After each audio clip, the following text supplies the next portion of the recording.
Welcome back to the channel. Today I want to give an update of the portfolio.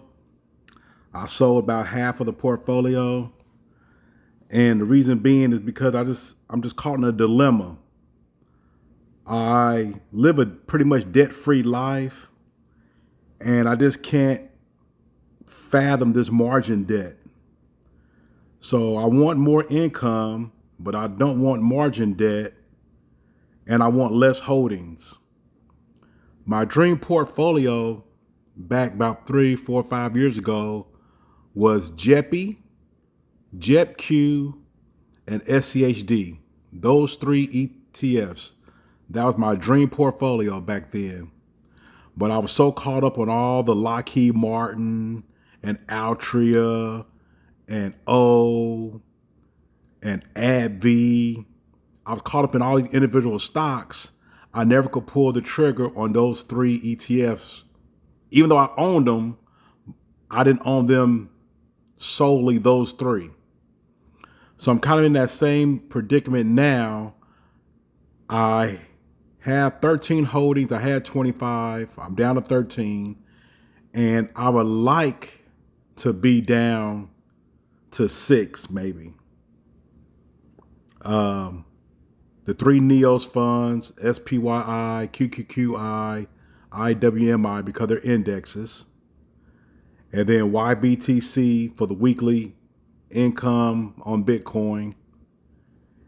And maybe the non cover call ETFs like CEFS, CLOZ, and PFFA. So that would be 3 and 3 plus YBTC. That'd be 7 holdings. I might be okay with that. But it's just hard. You know, you see all these new ETFs, you like them all, you want to own them all, it's easy to own them all. But I kind of, just think I'm diluting myself. So I still have a nice margin buffer. I have a 60% low risk margin buffer. Margin totals $18,866.47. Margin used $8,755.89 because I sold a lot of positions. Like I said, I sold 12 positions. So that margin used was $18,000. But since I sold so much, I now have that $10,000 buffer.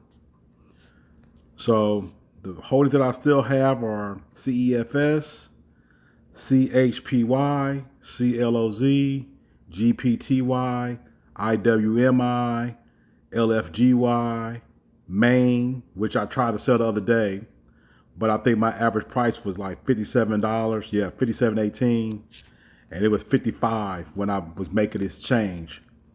So I sold some things at a loss. I sold something at a profit, and I may hold Maine a little longer to get it a little bit closer to 57. Omaha, the Berkshire Hathaway ETF, everybody's crazy about now that it's been out a few weeks or a month or so or whatever. Now it's getting kind of negative publicity like, well, the S&P 500 is up 5%. Berk B is up 3%, but Omaha is down 2%. So now everybody, people are talking about the Golden Child Omaha ETF. Now they don't like it. My average cost on Omaha is $18.67. I'm up $19.19 is the share price. So yeah, year to date down 3.71%. So I don't know. I may get rid of that. YBTC, another thing about this one is the share price is $46.22 and my average is $39.78. So do I really want to average up like that and buy more YBTC? So I may sell YBTC just because my mental is not going to let me buy it at $46 when my average is $39. That might be a weird way to do it, but I don't know. YMAX, my average cost of $17 is now $13.73. And I've been wanting to sell YMAX. This account was started with YMAX, the YMAX free shares challenge. And I kind of like YMAX. I kind of want to hold on to it, just ride it out.